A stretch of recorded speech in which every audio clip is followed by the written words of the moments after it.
Alright, now that your gauge is connected to the system, here's the manifold gauge. As I mentioned before, the blue line is the low side, which is the suction line of the air conditioning system, and then you've got the high side, which is the liquid line, high pressure side of the system. Each one has its own gauge. As you can see at the moment, from the low side, they're both equal. That's because the system's static, both sides are connected to one another, and when the system's not working, the pressure will be equal. As you can see here, we've got 86 pounds of pressure in the system as it is. Pressure will relate to ambient temperature, because refrigerants, as most gases, as the temperature rises, so does the pressure. So earlier on today it was about 30 degrees, so it was probably about 96 psi. Now it's a bit cooler, it's dropped down again. So that's another common perception. Charging by pressure only is false, because unless you convert how much expands to the temperature to how much you're putting in the system, you'll always get it wrong. So a more accurate charge would be to charge to the weight and ignore the pressures in some respects. Okay, so as you can see here, you've got three lines. Like you say, your blue's your low, red's your high, and the yellow one is, as you can see with the sight glass, that's your service line. That's to put anything in or out of the system. And obviously, you open the manifold to the yellow gauge by these knobs here. So if I wanted to open the low side, you turn this knob, and it will vent anything from the low side through the yellow tube. Okay, as you can see, nothing's happening at the moment because the pressures are equal. I shall start the system up, start the car, turn the aircon on, and just watch what happens with the gauges.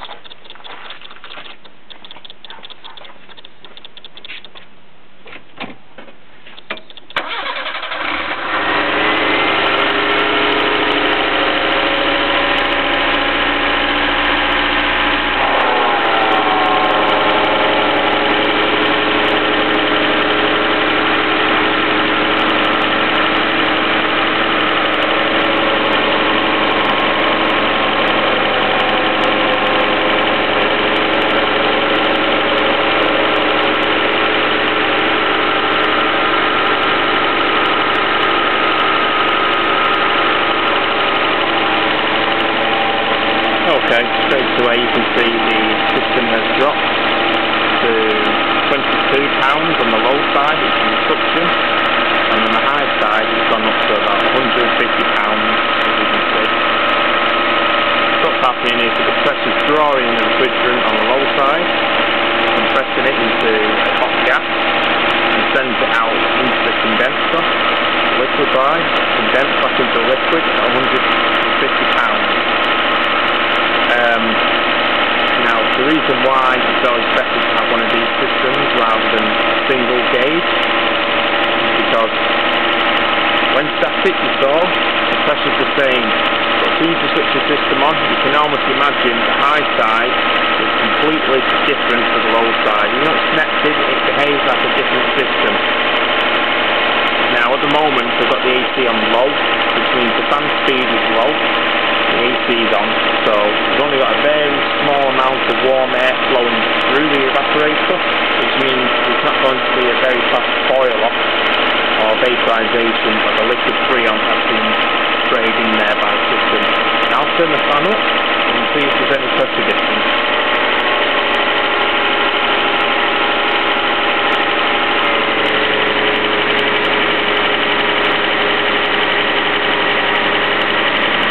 Now straight away there, it's dropped from 150 on the high side to 140, 145. On the low side, it's up to 19 or £20. Now, there's a drop in pressure because on the low side, there is more refrigerant being drawn back as a vapour than there originally was before when the system was on low.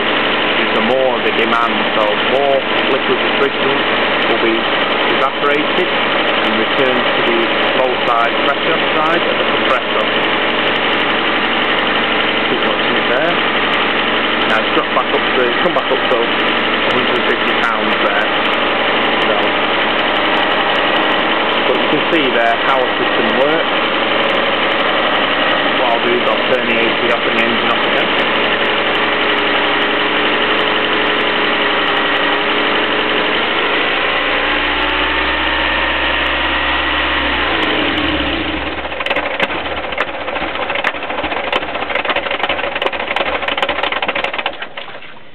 Yeah, the Toyota likes to do that now and then, run on with the ignition turned off. Now you can see the refrigerant now has stopped flowing through the system, and you can see the low side needle slowly climbing, and what that is any liquid refrigerant is now sat in the line, is boiling off, and thus increasing the pressure of the system again, and it'll probably average out at about 94, 96 pounds again like it did before. There we go, you can see it going up now on the low side, and you can see it dropping on the high side.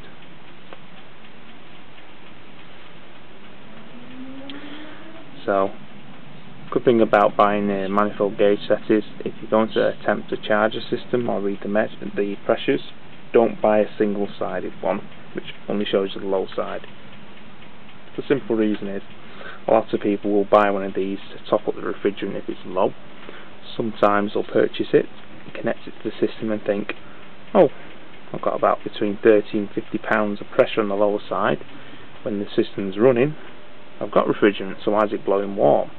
Well, the other side of the story is not present. You can't read it with a single low side gauge, because, for example, if you had a problem with your thermal expansion valve, it wouldn't show on this side. You would just think, oh, I've got adequate refrigerant, why is it not working? Puts a lot of questions into the diagnosing of the system. So these are about $50 or $60. You can buy more elaborate ones all the way to $800 if you like, with connections for R22 systems or R410 systems. But if you just want one for your automotive, just get a standard set of manifold gauges, $50. However, though, I must warn against DIYing if you're not too sure how these systems work, because as you've seen, there's a lot of pressure in that system, and it's a gas which is illegal to vent into the atmosphere. In this case, this is HR12, which isn't as bad as 134A or the old R12 refrigerant, which used to burn holes in the ozone layer. It's actually a hydrocarbon-based refrigerant, and it's better for the environment it's naturally occurring to.